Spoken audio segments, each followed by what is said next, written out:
Obesity is now the biggest health crisis in the world. Over the last 35 years, obesity rates have more than doubled, leading to a massive and rapid increase in heart disease, kidney and liver problems, high blood pressure, and diabetes. This rat is perfectly healthy. Put him in a vat of water and he finds his way to safety every time. Now, look at this guy. What he's been eating is the equivalent of a North American diet, complete with all the fats and sugars we regularly consume. He doesn't know where to go. His brain has been damaged. These rats were totally normal, and then they turned into demented animals. They don't remember their learning after even a day. And as the challenge gets harder and harder, they fail more and more, just like a human with Alzheimer's disease. Over 40 ingredients in the Popeye's chicken sandwich, 32 of them were man-made chemicals. And I said, well, let's see what Chick-fil-A has.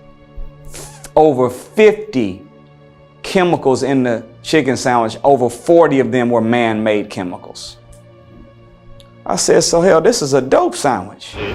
We found this in a car. Rock hard. There's a video showing Chick-fil-A rotting after 4 weeks of sitting on a shelf. Nothing had mold on it except for one portion of the French fries. This is month 4, and this is what my homemade chicken wing looks like. Month 4 of the Chick-fil-A chicken sandwich.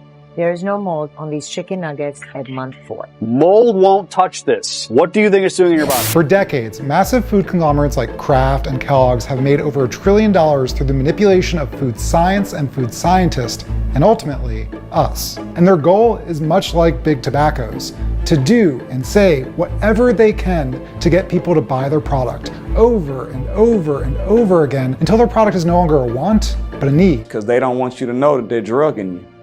They're doping you, that they have you wanting the food not for nutritional value, but because you become addicted by the MSG and the other chemicals that they've inserted in. It robs us of nutrients and can kill people and has done. Type 2 diabetes, hypertension, lipid problems, cardiovascular disease, cancer, dementia. The list of medical problems tied directly to the food we're being marketed. We are actually making ourselves sicker by eating the processed food that the food industry has told us is good for us.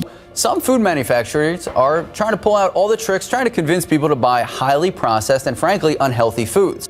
Ultra-processed foods make up more than half of the calories that Americans consume.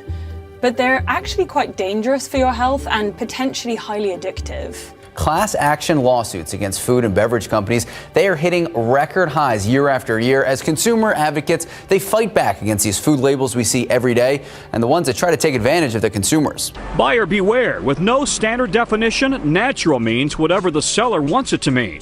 Del Monte Fruit Naturals also contains artificial preservatives derived from industrial chemicals and 100% natural Western vegetable oil, which contains genetically modified ingredients. Since the dawn of Skittles, there have been rumors about the dangers of eating them. The dyes known as Yellow 5 and Yellow 6 have been linked to hives and hyperactivity in children. Sweden and Norway have banned the candies out of concerns. This is because of something called titanium dioxide. Research linked titanium dioxide to damaged DNA, which can lead to cancer. The Environmental Working Group asked the FDA to categorize titanium dioxide as toxic. The lawsuit claims Skittles are not only toxic, but are unfit for human consumption. We make a lot of our bread not just with grain, but with a variety snack packs worth of additives, like azodicarbonamide, for example, which helps bleach flour and strengthen dough. The chemical is called azodicarbonamide, and it's used to make the bread stronger, to strengthen the bread. Fun fact about azodicarbonamide, it's also used in a spectrum of industrial products, including yoga mats. An additive that's found in shoe soles and yoga mats to add elasticity.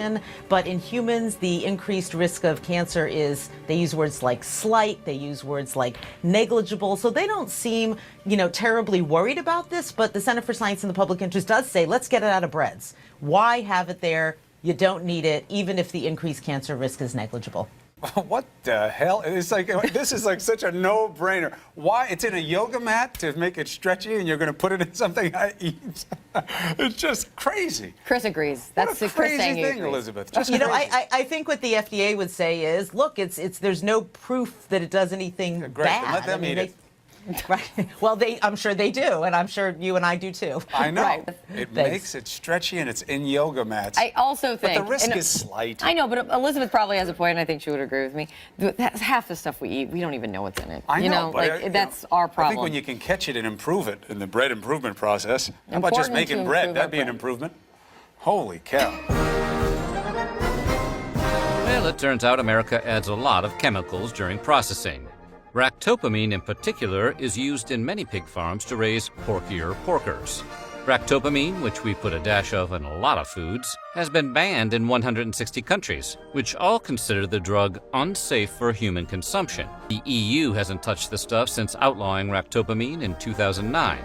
China and Russia have been ractopamine-less since 2013. Maybe that's because ractopamine has the same effects as an intoxicant on humans and can cause tachycardia, headaches, and muscle spasms if consumed in large enough quantities. Diabetes was a virtually non-existent disease in the 19th century.